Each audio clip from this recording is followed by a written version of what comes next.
Welcome back to Be Rich. Today there is somber news which has come in Business Standard and Live Mint. The news is during the calendar year to 2021, two-wheeler sales has been only about 10.2 million. You have to go back to 2011 to find a figure which is lower.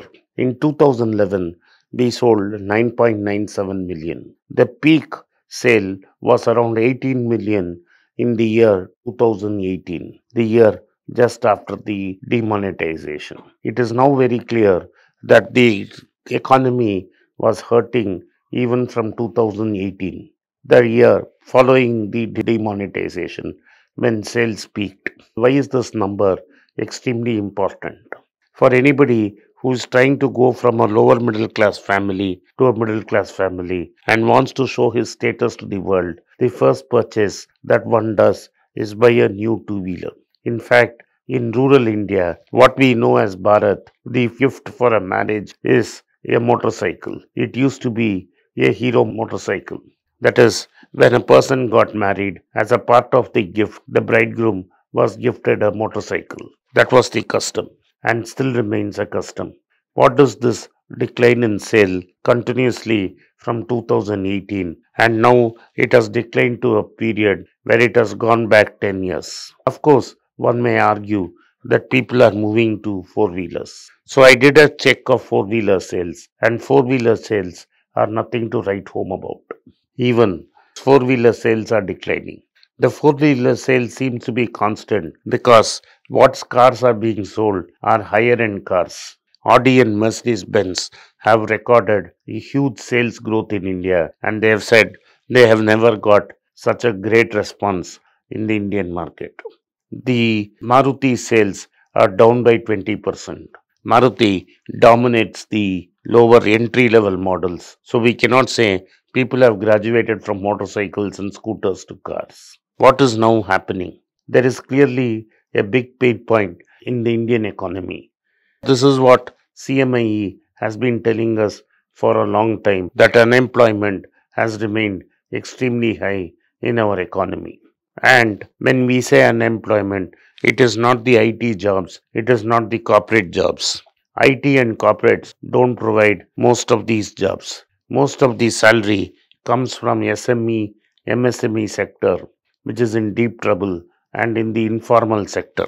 One must note that interest rates are at their lowest in a decade. The Reserve Bank has kept interest rates at extremely low levels for the last 2 years.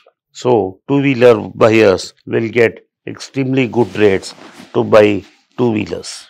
But a difference of 100 or 200 rupees in the EMI is not going to make a buyer buy a two wheeler or not. He is not confident about the future based on what is happening. So basically, what it clearly means is that one part of the economy is badly hurting. This is definitely the largest part of the economy. Less than 10% of India can afford to buy a car. That is not hurting. How do I explain what is going on in our economy? One must remember, even before COVID happened, the sales had got to decline. The implementation of GST was a hodgepodge and badly designed, and it had a lot of problems. It hurt the informal sector because we were trying to formalize the informal sector. It caused a lot of disruption to the economy. This came on back of demonetization, which was an harebrained scheme thought up by one man thinking he would eliminate black money. This has not happened. But in between the hot botched up in attempt at GST and what is now a COVID pandemic was a decision to cut interest taxes for corporates. So all companies which are in private limited were given a tax cut, and taxes were reduced from 40 to 25%. If you are a manufacturing company, taxes came down to 15%. Who worries about taxes? It is the rich companies which have made a lot of profits already and have huge surplus cash flows to invest, which worry about taxes. So, you gave tax cuts to people who didn't deserve it. The argument of the finance minister at that point was that if she cut taxes, people would invest more, people will produce more, and once people produce more, then jobs in the economies will continue to increase. What she did not realize is that for people to invest and produce more, there needs to be demand. Let me take up this example. For Hero Motors to build another plant, they will need they need more demand. If people are not buying motorcycles and they have not bought motorcycles at 10 years ago, then all the investments that Hero Motors has made in plant and machinery for the 10 years have become redundant because their demand has reached where it was 10 years ago.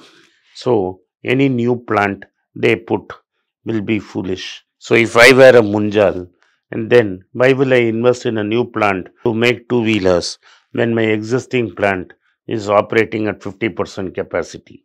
Then, what will I do with the extra money I have received as compensation for lower taxes? I will spend the money either on my senior management or take out money in form of dividends or buyback of shares. This is true of even smaller companies which are private but fully held by owners. They will splurge on goodies, and this because of they are splurging on goodies, you are having rising sales of high-end luxury cars. Basically, this is what I have been saying. The rich have got richer backed on two things. One on lower taxes, and with RBI keeping rates so low, asset prices have gone through the roof. So the rich who already have the assets have become richer and they have become more wealthy and they have anyway paying lesser taxes. The poor and the middle class are struggling for income. Their jobs have been disrupted by COVID lockdowns. They do not have money and we are burdened by more taxes. What do I mean by burden more taxes? The government, in an effort to mop up revenue, has put usurious tax on fuel. Not only that, they are increasing GSTs in items of mass consumption. Imagine somebody wants to buy a shoe for less than 1000 rupees or a footwear less than 1000 rupees. GST has been increased from 5 to 12%.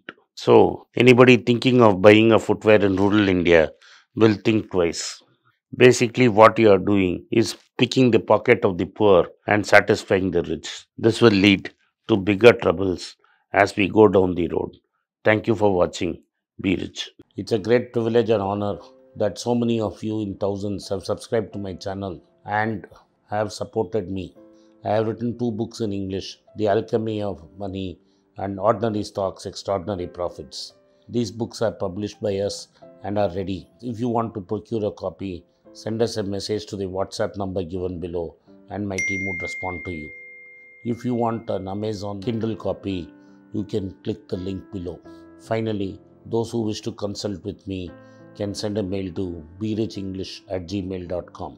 Once again, I thank you for your support. If you like this video, press the subscribe button of my channel, hit the like button and turn on the bell notification. For hot financial news reviews and economical updates, watch Be Rich. Please don't forget to like, share and subscribe our channel.